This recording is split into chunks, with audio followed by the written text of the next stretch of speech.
오늘 하나님의 말씀은 마태복음 21장 4절에서 11절입니다. 마태복음 21장 4절에서 11절입니다. 제가 읽도록 하겠습니다. 이는 선지자를 통하여 하신 말씀을 이루려 하심이라 일렀으되 시온 딸에게 이르기를 내 왕이 내게 임하나니 그는 겸손하여 낙이 곧 명예매는 짐승의 새끼를 탔도다 하라 하였느니라.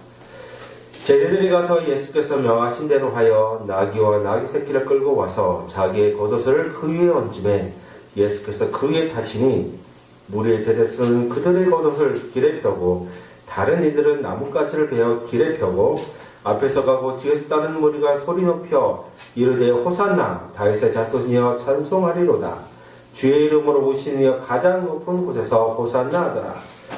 예수께서 예루살렘에 들어가시니 온 성이 수동하여 이르되 이는 누구냐 하거늘 무리가 이르되 갈릴리 나사렛에서 나온 선지자 예수라 하니라.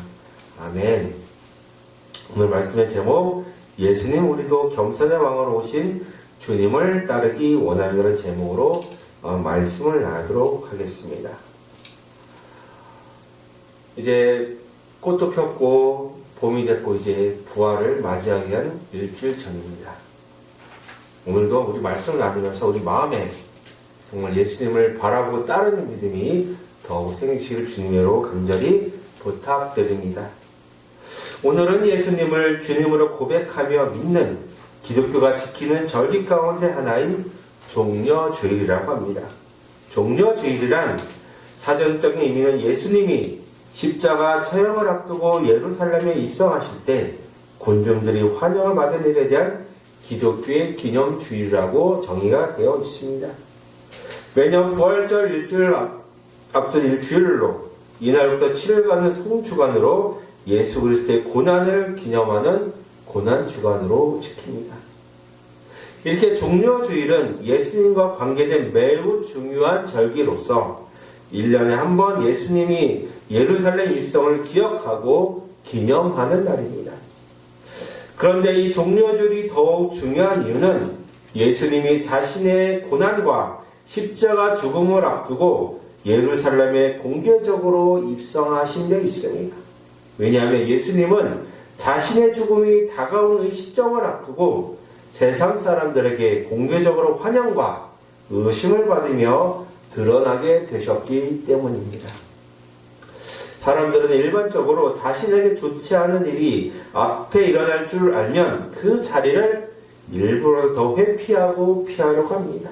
왜냐하면 사람들은 자신이 손해보는 일을 기꺼이 즐거이 하고 싶지 않기 때문이죠. 심지어 혹여라도 조금이라 손해볼까봐 계산을 해보며 주춤거리는 모습이 일반적인 사람들의 행위입니다. 하지만 사람의 기쁨으로 손해를 보며 살아갈 수 있는 힘과 능력이 있습니다. 그 능력과 힘은 우리가 믿는 예수님을 바라보면 알 수 있습니다. 앞에서도 말씀을 들었듯이 오늘은 종려주일로 예수님이 예루살렘의 입성을 환영하는 날입니다. 반면에 예수님께서는 이 땅에서 삶이 얼마 남지 않으셨음을 온 천하 만방에 드러내는 날이기도 합니다. 왜냐하면 예수님은 하나님 아버지의 온전하고 선하신 계획인 하나님을 떠난 모든 영혼을 다시 하나님의 것으로 찾기 위해 예수님께서 대신 고난을 지으셨기 때문입니다.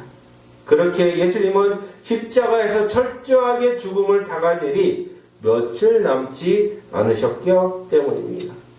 하지만 예수님은 자신에게 주어진 이 무겁고 이 엄중한 길을 묵묵히 걸어가셨습니다.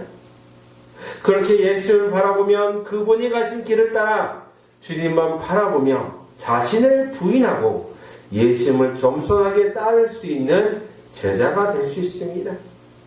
이는 예수님이 자신의 제자들에게와 오늘을 사는 우리들에게도 말씀하시며 원하시는 모습입니다.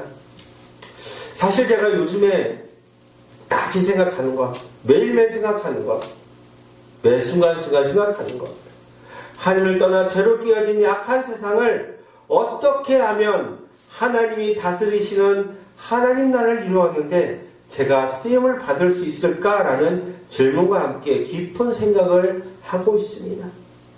그러면서 제가 듣는 찬양 가운데 제 마음을 움직이는 찬양이 Then I will 이라는, 번역하면 그러면 제가 하겠습니다 라는 미국의 여자 찬양 가수인 로렌 데이글의 찬양입니다. 그런데 그 찬양의 배경이 독일 신학자인 디트리히트 보네퍼에 대한 영화였습니다. 영화의 제목 보네퍼 목사 스파이 암살자입니다. 이 영화가 미국에서는 작년에 개봉이 되었고 올해 4월 6일에 우리나라에서 개봉이 되었습니다. 이 영화의 주인공 보네퍼가 목사가 태어난 시기가 1차 세계대전과 2차 세계대전입니다. 두 차례에 이은 세계대전의 중심에 있는 국가 중 하나인 독일에서 태어나 2차 세계대전 종전해인 1945년 히틀러가 자살하기 3일 전에 나치에 의해 형장의 이슬로 사라지게 됩니다. 그가 나고 자란 가문은 독일에서 지식층으로 부유한 가정이었습니다. 하지만 그가 편안한 길을 버리고 삶을 버리고 예수님의 제자로서 그분을 따르는 행동하는 그리스도인으로 당시 세계를 혼란에 빠뜨린 나치의 우두머리인 아돌프 히틀러 암살을 공모하여 지원한 일을 하였었습니다. 그가 본국에서는 반나치 운동이 여의치 않자 잠시 미국이나 영국으로 나아가서 활동을 하게 됩니다. 하지만 그의 마음은 히틀러 때문에 고난당하는 자신의 민족을 향한 이 사랑의 마음이 함께 있었습니다. 그래서 편안한 타국의 삶을 저버리고 자신의 고국으로 돌아가 나치의 우두머리인 아돌프 히틀러를 암살하는 일에 다각적으로 공모를 하며 협력하는 일하다가 실패를 하게 되었습니다. 그리고 결국에는 그 계획이 밝혀져 형장의 이슬로 사라지는 일을 당하게 됩니다. 그런데 그가 죽음 앞에서 마지막으로 이렇게 말합니다. 이로써 끝입니다. 그러나 나에게는 삶의 시작입니다 라는 말을 하였다고 합니다. 이렇게 제가 이 영화에 함께 주인공인 디트리히트 보네퍼를 목사님을 소개하여 말씀을 드리는 이유가 있습니다. 그 이유는 세상에서 악을 행하고 멸망을 시키려는 자, 즉 어둠의 권세인 사탄에게 몸과 마음을 완전하게 사로잡혀 강렬하게 쓰임받는 자를 눈 감지 않고 바라보며 자신의 죽음을 두려워하지 않게 되었기 때문입니다. 그렇게 그가 불의에 저항하게 하는 힘이 그가 부활하신 주님만 바라보는 믿음의 눈이 있었기에 가능했음을 알 수 있습니다. 그래서 그의 책 나를 따르라에 보면 자신을 부인할 수 있는 힘은 믿음의 시선이 주님께만 고정되어 있을 때 가능하다는 말을 하고 있습니다. 주님이신 예수님께만 고정의 시선이 되어 있을 때 자신을 살아가는 중심적인 욕망에서 벗어날 수 있습니다. 그리고 예수를 바라보며 그분이 가르치시고 살아내신 하나님 나라의 십자가, 죽음 그리고 부활의 영광을 믿음으로 바라볼 수 있습니다. 하지만 교회로 부름을 받고 교회로 모여 하나님께 함께 예배를 드리고 있지만 진실로 자기 부인은 없고 여전히 자신의 목소리를 내는 이유가 결국에는 주님이신 예수님만 바라보지 못하기 때문입니다. 그렇게 오늘 우리는 말씀을 통해 어떻게 하면 예수님을 온전하게 믿음으로 바라보며 그분이 가진 자기 희생과 고난 그리고 십자가의 죽음을 앞둔 길을 예수님의 제자로서 어떻게 바라보며 함께 따라갈지 나누어 보려고 합니다. 오늘 본문을 읽지 않았지만 1절 3절의 내용 가운데 예수님이 예루살렘에 입성하기 시에 앞서 두 제자에게 나귀와 나귀 새끼가 함께 있는 것을 풀어 자신에게 가져오라고 예수님은 말씀을 하셨습니다. 이 부분의 말씀을 계속 보면서 생각나는 부분이 있습니다. 분명히 세상의 왕으로 오셨다면 권위와 위엄을 상징하는 말을 타고 큰 전투에서 이긴 개선장처럼 하셨어야 상식적으로 맞습니다. 하지만 예수님은 사람이 타고 다니기에 적합하지 않은 나귀와 나귀 새끼를 끌고 오시라고 하셨습니다. 예수님이 이렇게 명령하신 이유를 예수님이 십자가에 달려 돌아나시고 난 후 부활하셔서 하나님 나라에 대한 40일 동안 가르치시고 하나님 나라에 가시고 난 뒤 왜 그렇게 말씀하셨는지 제자 마태는 알게 되었습니다. 그렇게 4절 5절에 이전의 선지자를 통하여 하신 말씀을 이루려 하시니라. 일러스되 시온 딸에게 이르기를 내 왕이 내게 임하나니 그는 겸손한 낙이 곧 멍에 매는 짐승의 새끼를 탓도다 하라 하였느니라고 말씀을 통해 예수님이 왜 나귀 새끼와 나귀를 끌게 하신 이유를 직접적으로 말씀을 통해 알려주고 있습니다.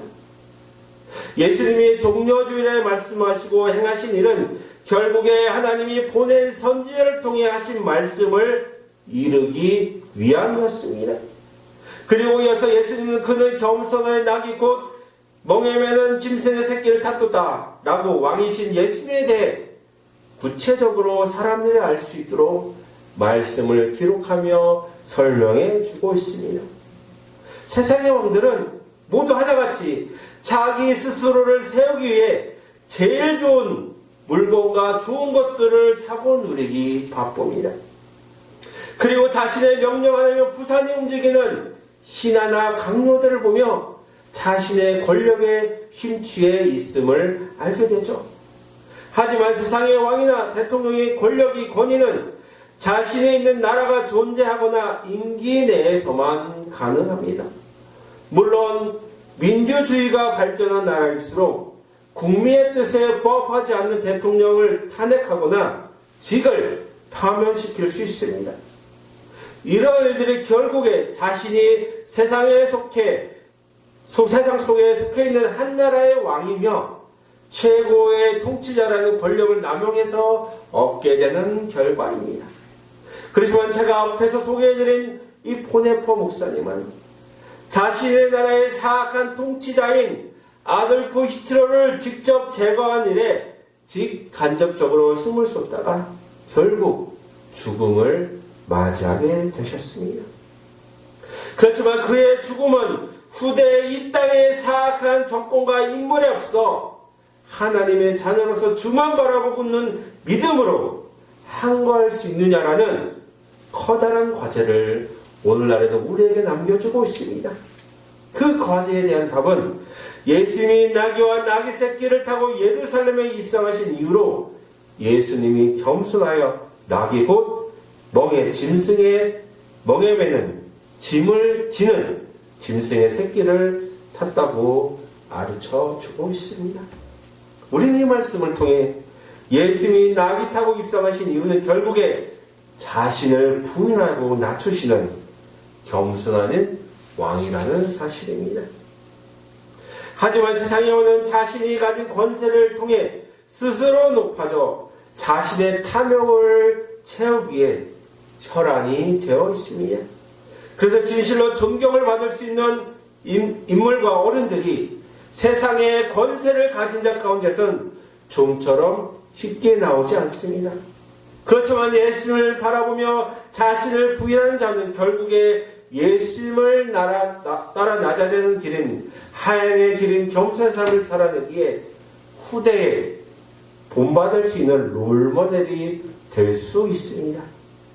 그런데 누가 예수님이 예루살렘에 입성하실 때 나귀처럼 겸손하게 멍에를 메고 십자가 죽음의 길을 묵묵히 걸어가실 줄 그 누가 알았겠습니까? 그래서 세상 사람들이 왕으로 입성하신 행위를 이해하지 못하게 예수님이 나귀를 타고 예루살렘에 들어가게 되셨습니다. 그렇게 하자 사람들은 저마다 왕을 맞이하는 행위를 하게 됩니다. 먼저 7절에서 제자들은 나귀와 나귀 새끼를 끌고 와서 자기들의 겉옷을 그 위에 엎음에 얹음에 예수께서 그 위에 타시니 라고 한 행위를 알 수 있습니다. 제자들도 이 당시에는 예수님이 이 세상의 이스라엘 왕국을 다시 건설하실 왕으로 알았기에 그에 맞는 왕으로서 섬기기 위해 그들의 경의를 표하는 겉옷을 나기 위해 얹게 되었습니다. 그리고 이어서 8절에 무리의 대다수는 그들의 겉옷을 길에 펴고 다른 이들은 나뭇가지를 그 배에 길에 펴고 라는 말씀을 통해 무리의 대다수가 제자들이 한 행위를 따라했음을 알 수 있습니다. 그들도 예수님의 제자들과 마찬가지로 자신들의 잃어버린 이스라엘 왕국을 세우고 세상의 왕이 됐을 것을 기대한 마음으로 동일한 행위를 하고 있음을 알게 됩니다. 그렇게 제자들처럼 예수님이 지나가실 자리에 카페트처럼 자신의 겉옷을 펴고 나뭇가지를 베어가는 길에 펴는 행위를 하고 있음을 알 수 있습니다. 이와 같이 예수님 당시에는 예수님이 겸손의 왕으로 나귀를 타시고 하나님 나라를 죄로 깨어지 이 땅에 이루시기 위해 오신 분이라시는 사실을 알지 못한 행위였습니다. 또한 예수님이 사람들에게 온갖 조롱을 받고 핍박을 받으며 고난 가운데 철저하게 십자가에 달려 돌아가실 줄이야 꿈에도 생각을 하지 못하였습니다. 그렇게 자신들의 바람과 염원을 담아 나귀를 타고 가시는 예수를 향해 외치고 있습니다. 9절에 앞에서 가고 뒤에서 따르는 무리가 소리 높여 이르되 호산나 다윗의 자손이여 찬송하리로다 주의 이름으로 오신 이여 가장 높은 곳에서 호산나 하더라 라고 당시의 상황을 기술하고 있습니다. 예수님은 나라를 잃고 로마에게 핍박을 받는 당시 이스라엘 사람들에게 자신들의 잃어버린 왕국을 다시 세워 해방을 시켜주고 다윗의 왕국의 영광을 되찾을 위인으로 여겼습니다. 그렇지만 예수님은 이스라엘 예언자들을 통해 예언되었던 하나님의 떠나 세상의 구원자이신 메시아셨습니다. 그래서 하나님 아버지의 뜻에 순종하시면서 하나님의 뜻과 계획을 구체적으로 점진적으로 실현시켜 나가고 계셨습니다. 그렇게 이스라엘 사람들의 환호성인 호산나 다윗의 자손이여 찬송하리로다 주의 이름으로 오신 이여 가장 높은 곳에서 호산나 하더라 이 말에 예수님이 어떻게 행위하시며 화답하셨는지 구체적으로 나와 있지는 않습니다. 대신에 예수님은 사람들의 마음속 중심에 있는 개인적인 소망과 열망을 이루기 위해 예수님을 이렇게 맞이하고 대하고 있다는 사실을 알고 계셨습니다. 그렇게 이 상황을 목격자이며 증언자로서 마태는 사람들의 환호성에 대한 예수님의 반응을 기록하지 않고 침묵하고 있음을 알게 됩니다. 이스라엘 사람들의 열렬한 환호성 가운데 나귀를 타고 예루살렘에 입성한 예수님에 대해 듣고 바라보는 사람들의 의문에 10절에서 가득합니다. 예수께서 예루살렘에 들어가시니 온 성에 소동하여 이르되 이는 누구냐 하거늘이라고 예수님이 누구신지 모르고 궁금증을 자아내는 말을 기록하고 있습니다.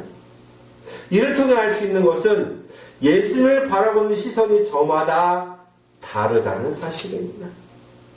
예수님을 세상의 왕으로 보는 사람은 예수님을 열렬하게 환영하고 지지하고 있습니다. 하지만 예수님을 자신이 가진 권력에 도전하는 존재로 여기는 사람들은 예수님을 그 자체를 바라보지 못한다는 사실입니다. 그렇게 예수님의 예루살렘 입성과 그에 따르는 사람들의 환호성에 누군가에게는 기쁨과 해방의 소식이 되었지만 세상의 기득권자들에게는 자신의 권력에 도전하는 혁명가로 여겨지게 되었습니다. 그래서 예루살렘에 입성하는 예수를 향해 소동하는 일이 그들의 시선에 곱게 여겨지지 않게 되었습니다.